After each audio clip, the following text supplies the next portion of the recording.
Les titres de ce mercredi 1er septembre avec la rentrée scolaire qui se prépare activement. Le recteur était ce matin au collège d'Elgrès de Saint-Pierre pour une visite aux enseignants du second degré qui retrouvaient aujourd'hui leur établissement.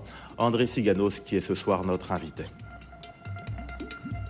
Et puis nous parlerons de l'apprentissage avec la prolongation de la prime gouvernementale pour l'embauche des apprentis. Elle devait s'arrêter fin juin, mais elle ira finalement jusqu'à la fin 2010. Nous verrons comment.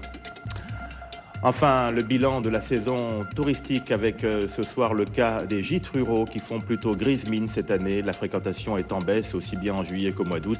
La faute à la crise et à la concurrence.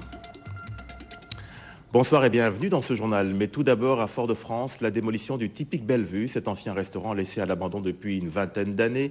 Suite à des problèmes de succession, il était depuis squatté. En 2004, la municipalité avait saisi la justice qui vient de lui donner raison à l'issue d'une procédure longue et complexe qui illustre les difficultés de la politique de maîtrise foncière, en particulier celle concernant les bâtiments désaffectés. Anne-Sophie Bélanger, Patrice Château-de-Gars. Un bâtiment insalubre, délabré, abandonné et squatté.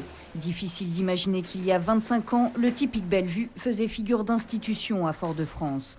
C'est donc avec beaucoup d'émotion que les riverains observent sa démolition, mais aussi des sentiments parfois contradictoires.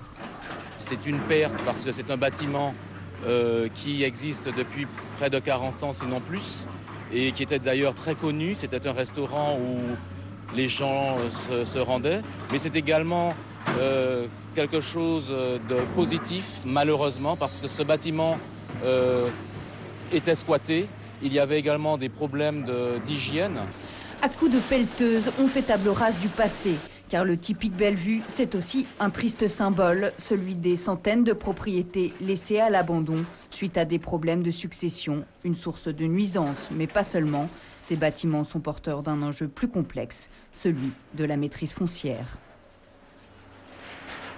Nous surveillons de près tous ces domaines qui sont laissés un peu en déshérence par les propriétaires, mais nous sommes quand même face à des propriétés privées. On ne peut pas intervenir de n'importe quelle manière. Il faut mener des procédures qui sont souvent très longues. Parfois, ça se termine au tribunal pour arriver à autoriser le maire à rentrer dans une procédure de péril, autoriser, démolir le bien ou le protéger de toute infraction.